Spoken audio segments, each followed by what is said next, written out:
Continuamos en Paneo Semanal por Sol 106.5 FM. También en YouTube, en nuestro canal Paneo Semanal y en nuestras redes sociales Paneo Semanal. Entonces, vamos a hablar un chin del patio, señores. Hemos dado la vuelta al mundo y no queremos hablar del patio. Otra vez, el sexto día yo hablando del patio. Bueno. No, pero vamos arriba. Vamos arriba. Mira, no son lo mismo. Mira, es cierto. Que es verdad que ayer por la mañana, de lunes a viernes, no te oye los sábados tampoco.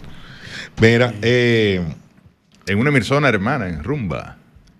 El lunes. De 7 a 10:30. El lunes, en la semanal, el presidente Abinader habló sobre los temas de corrupción, de los logros de su gestión, ¿no? Y me llamó mucho la atención porque él señala como un logro la recuperación de unos 6.500 millones de pesos en los casos diversos de corrupción. Me llama mucho la atención porque la ex procuradora, la magistrada Miriam Germán Brito, en noviembre del año pasado, cuando puso en funcionamiento el INCABIDE, el Instituto Nacional de Custodia y Administración de Bienes Incautados y Decomisados, dio una relación de los bienes incautados y su valor en el mercado. Y resulta que en esa relación que da la magistrada Germán en noviembre del año pasado, finales de noviembre, esos bienes ascienden a unos 3.000 y tantos de millones de pesos. La mayoría de esos bienes, el 80% de ese valor, son bienes inmuebles, y vehículos y joyas. Entonces, y $1 millón y pico en efectivo, que ven ahí. Entonces, el presidente Abinader dice en la semanal que se ha incautado unos 6.500 millones de pesos. Se duplicó de noviembre. Sí, en 7 meses. Incluso dice que un solo caso, un caso desconocido para la opinión pública, el caso de las EDES, produjo,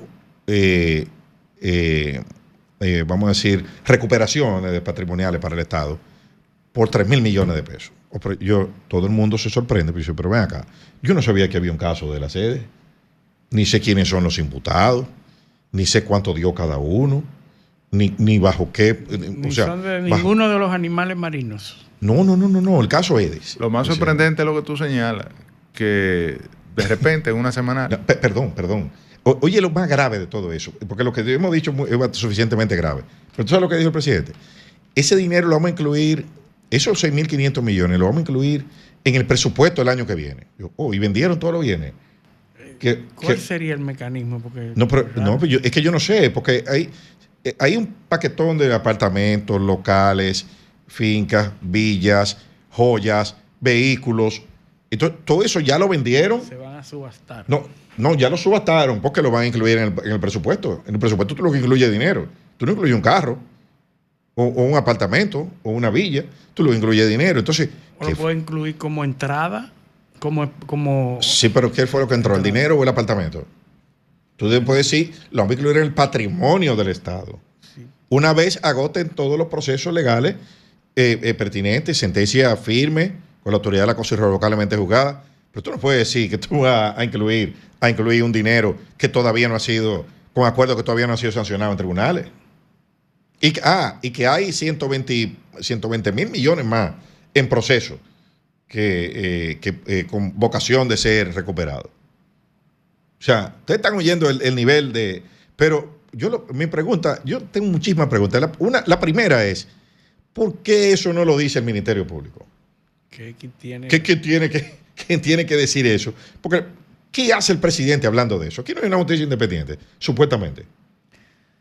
¿Y dónde están los medios y los periodistas para solicitar ese tipo de información detallada?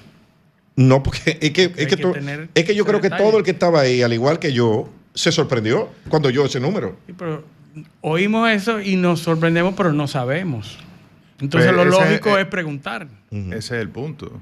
Exacto. El etos, como dice un amigo mío. Sí. Tú puedes decir lo que tú quieras. El asunto es que deja mucho que desear que en una semanal, de repente, como un número más, nos tiren un contrabando, que hubo un acuerdo con los imputados del del expediente eléctrico para devolver 3.000 millones de pesos al Estado, al Estado dominicano y a la Procuraduría. ¿Tú sabías que había un expediente eléctrico? Yo no sabía eso. Yo lo sabía porque yo tengo memoria. Yo tengo memoria. Ajá. Hace unos años, eso fue en el gobierno pasado de Luis Abinader, el hoy Superintendencia de Electricidad. Una querella, sí.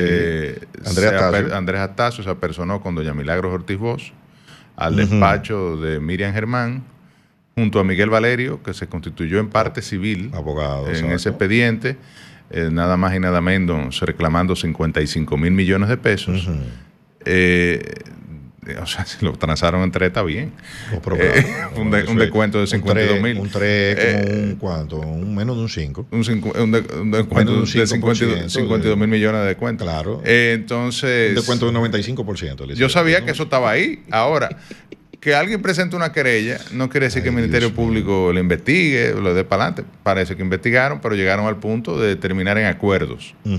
Entonces había sotoboche, ¿verdad? Como tú dices, un rum. Se decía que uno de los eventuales imputados, que hasta hizo un programa con Nuria y esto, no sé si recuerdas, sobre el tema de los medidores eléctricos y qué sé yo. Sí, de Máximo Tilla. De que había llegado a un acuerdo y que había devuelto 2.000 millones de pesos. No, 3.000. No, pero lo que se decía en el chisme, en el rum. Sí. Porque lo del presidente no es un rum. El presidente es una cifra oficial. Claro. ¿Ya la dio el presidente? No puede ser que con ese nivel de opacidad. Yo entiendo que las investigaciones del Ministerio Público se realizan en secreto, pero ya llega un punto donde, sobre todo si tú llegas a un acuerdo para desistir de la acción pública, la ciudadanía tiene el derecho de conocer bajo qué términos se estableció ese acuerdo. ¿Qué implica eso? ¿Se lo han preguntado? Pero, pero si vamos a partir del hecho de que para yo saber algo, saber algo, tengo que preguntarlo. Sí, pues entonces, pero claro, porque tú dices lo que a ti te interesa decir políticamente te interesa decir que hiciste esto y que lograste esto. Ahora la prensa y el sector, la oposición y todo el mundo que lance la pregunta. Yo pensaba que la administración pública tenía un principio de transparencia. Sí. Pensaba, señores, incluso constitucionalizado. Pero tú estás hablando. Y que yo no tengo que preguntarlo. Si es un deber, es una obligación. Si te niegan la información, entonces no es transparente. Es rendir cuenta. Pero no te la han negado. Bueno, pero esa es otra metodología. Pero una cosa son las investigaciones secretas, como tú dices. Y otra es que tú le diste una solución judicial a un caso de forma clandestina. Y de repente el presidente... No sabemos. Pero oye, Luis supuestamente. Es que no sabemos. El presidente se paró, sabemos, porque el presidente el lunes se paró y dio la cifra. Como que recuperamos 3.000 millones. Según, parece que Luis creía que todos lo sabíamos, porque él lo dijo como una cifra más. Sí. Es como que la economía creció un 5%, y él fue el 27 de febrero un discurso, la economía dominicana creció un 5%, cosa que todo el mundo sabe. Claro.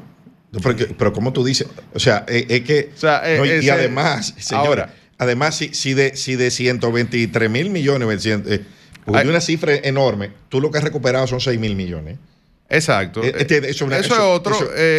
A mí me parece que tampoco, saludo el hecho de que haya un Ministerio Público independiente, nombrado por el Poder Ejecutivo, pero independiente. Bueno, por el Consejo Nacional de la Magistratura, pero es lo mismo. No es lo mismo, pero aquí sí es lo mismo. Es lo mismo porque es de una propuesta del presidente de la República. El presidente propone a uno solo. Sí, cierto, tienes razón. En el caso del Ministerio Público, sí. Sí. Como siempre ha sido, pero modificaron la Constitución para cambiar el esquema. Entonces, ¿por qué no lo dejaron igual que antes? Si estaba bien antes, está bien ahora también. Si estaba bien antes, está bien pero ahora. ¿para qué hace ese show de ir a una reforma constitucional? Nunca había que hacer un show. Tú no entiendes. Eso es todo. Es un show para poner un transitorio a la Constitución, en la relación presidencial. Mira, necesitábamos referéndum, pero entonces ahora tú tienes un ministerio. Oye, el otro tema de esto, que tú tienes un ministerio público independiente que está haciendo una labor, y no hay duda, quizás por primera vez alguien devuelve dinero y todo, eso está muy bien, es un avance. Ahora, cuando tú lo comparas con los 135.000 millones que se dice que se robaron y que están en 285 expedientes que tiene el Ministerio Público, te das cuenta que ha sido un fracaso en términos del impacto que ha tenido la persecución. Y por otro lado, esos 6.500 millones de pesos no los recuperó el Ministerio Público. lo recuperó un grupo de abogados que se ganaron 1.000 millones de pesos, de esos 975 millones de pesos. Le costó 1.000 millones de pesos al Estado, recuperaron menos de un 6.500 de lo que había. Porque ellos cobraron un 15%. Y yo me pregunto, ¿qué pensarán esos fiscales que ganan 40, 50 mil pesos? Que están ahí investigando, que tienen que gastar combustible, que duran hasta las 12 de la noche en la Procuraduría y que se fajan cuando ellos son los que hacen toda la investigación, la persecución, y de repente vienen unos abogados y cogen. Tú tienes un expediente ahí, ¿cuánto? ¿De quién? Fulano. Coño, ese tipo tiene cuarto, ven, pa. Sí. No, y cobran un 15. Ajá. Además, yo te voy a decir una cosa. ¿Cuáles fueron los criterios para elegir esos abogados? Lo primero, ¿para qué tú nombraste esos abogados? Eso es lo primero. ¿Cuál es el criterio para determinar el porcentaje que van a cobrar? O sea, ¿y para elegirlo? Para elegirlo. Pues ¿sabe quiénes son? ¿Son amigos tuyos del PRM o son abogados que fueron elegidos en un concurso? Porque hay más de 100.000 abogados. Por estimación. No, y gente que tiene más capacidad, probablemente en materia penal. Y mejor formación. Y más trayectoria. Y que la ley 340 no funciona para ayudar a los amigos. No, porque la Pero mientras tanto, yo creo que es un avance. Es positivo que se haya recuperado algo de los robados, ¿verdad? De los alegadamente robados. La ley 340 atenta contra la amistad. Sí. Pero vamos a buscar otra más. No, ahora la está modificando para que que sea más amistosa. Para que sea más amistosa. Más flexible.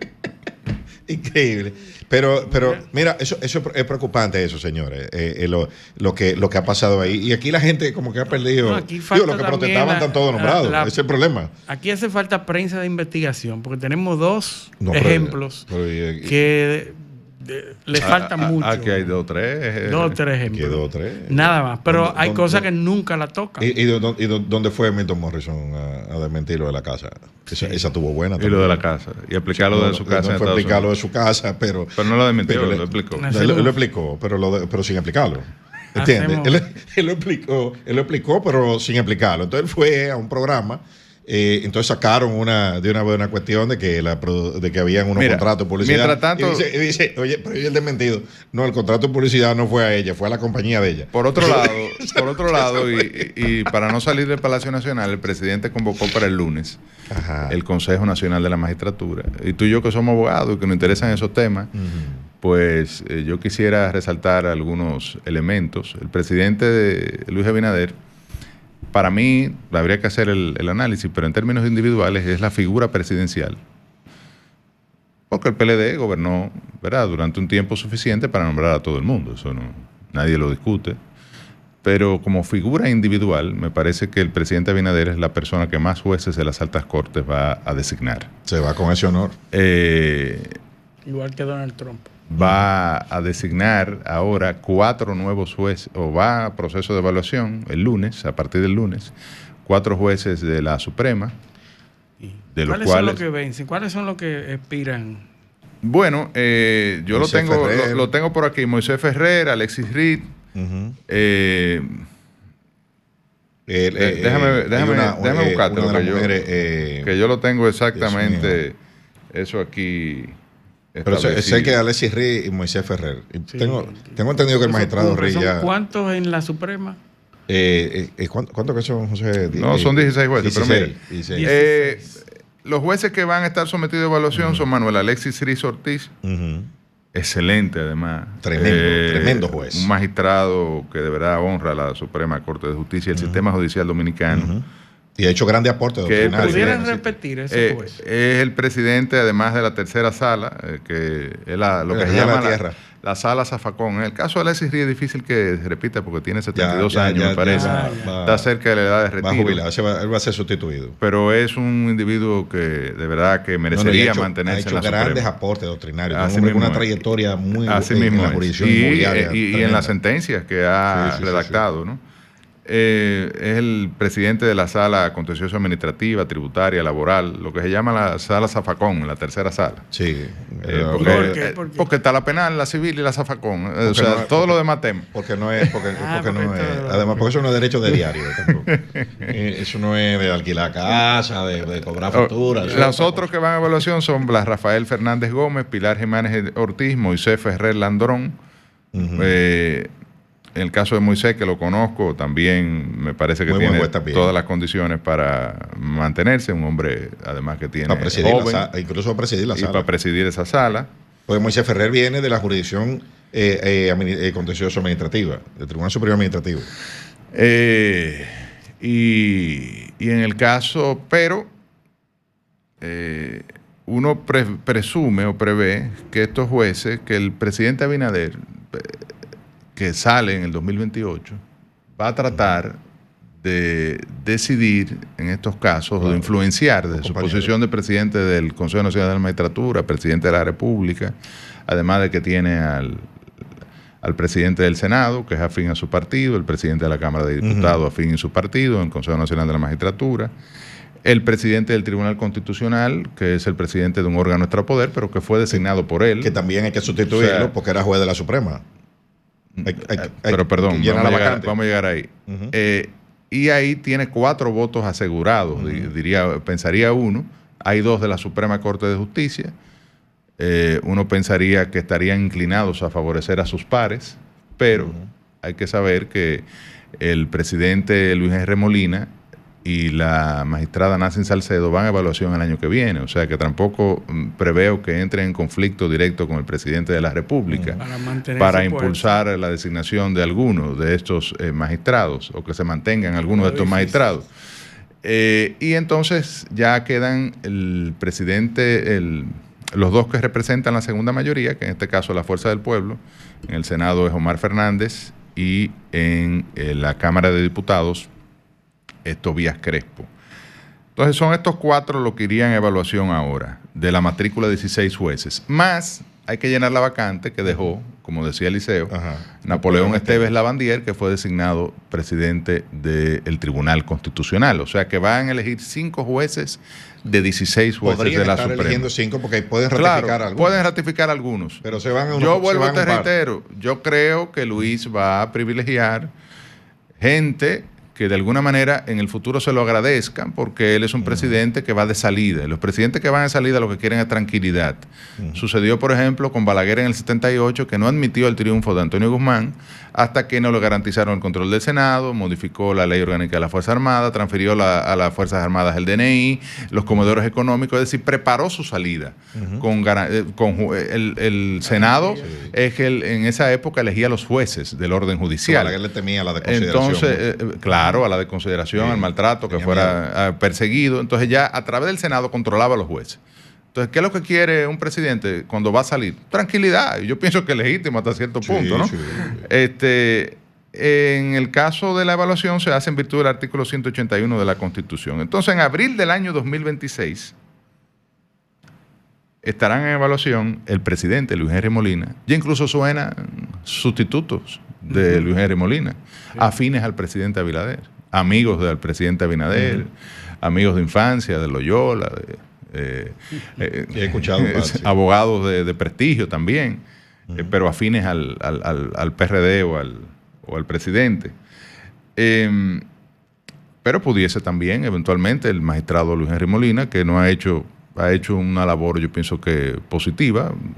Sí, lo ha hecho bien. Sobre todo ha modernizado el Poder Judicial, se ha concentrado mucho en eso. Se ha concentrado mucho en la parte administrativa, en mejorar la parte administrativa del Poder Judicial. Yo creo que tiene importantes logros en este sentido, pero uno se pregunta, ¿un presidente en esas condiciones de salida va a ratificar a un presidente de la Suprema Corte de Justicia que incluso fue miembro del comité central del partido y teniendo la oportunidad de oposición, de poner a los de él? De un partido de oposición, teniendo la oportunidad de favorecer a uno de los de él? No sé, habrá que ver. También, José, el Tribunal Superior Electoral cumplen su periodo los jueces que serían sometidos también a procesos de evaluación. Manuel Herrera Carbucia, primer sustituto del presidente, excelente magistrado también. Pilar Jiménez, segunda sustituta. Francisco Jerez Mena, en materia, que es el presidente de la Cámara Penal. Fran Soto, también un penalista, viene del Ministerio Público. Y serían evaluados Vanessa Costa, estudió con nosotros, Eliseo, en Locamaima. Sí. Samuel Arias Arseno, excelente magistrado en materia civil. Anselmo Bello Ferreras, María Garavito, Justiniano Montero, un maestro del derecho. Maestro, eso sí es verdad. Maestro de maestros. Ese duro, Justiniano. Y Nancy Salcedo, que es actualmente la secretaria del Tribunal del Consejo Nacional de la Magistratura. O sea que estaríamos hablando de 9 jueces en adición a los 5 que serían 14 designados. Ya estamos por 14, más el presidente de la Suprema, ya tenemos a 15. Y en el caso del magistrado Francisco Ortega Polanco, en noviembre del 2027 cumple su periodo como juez. O sea que Luis estaría sustituyendo o ratificando completa a los 16 jueces de la Suprema Corte de Justicia. A esto hay que agregarle el Tribunal Constitucional, porque vencen en diciembre del año 2023. 27. No, pero espérate, en diciembre del 2023 ya Luis nombró a Napoleón Esteves, que es el presidente, a Federico Aristi, a Mauri Amílcar Reyes Torres, a Sonia Argentina Díaz y a Yarme Esperanza Ferreira Félix como miembros titulares. O sea que designó 1, 2, 3, 4, 5 jueces. Y se vencen en el año 2027, en diciembre del 2027, 4 nuevos jueces, o sea que serían 9, que estaríamos hablando de José Alejandro Ayuso, Alba Luisa Ver, Domingo Antonio Gil y Miguel Valera. Pero además Luis va a elegir a partir del lunes los 5 jueces del Tribunal Superior Electoral que también se vencieron. Es decir, prácticamente todas las altas cortes serán escogidas por el presidente Luis Abinader. Como decía Balaguer, lo quieren todo. Bueno, llegamos al final del programa. Solo nos queda tiempo para agradecerle a nuestros oyentes su sintonía este sábado y pedirles que con el favor de Dios nos acompañen el próximo sábado en otra edición de Paneo Semanal. Hasta entonces.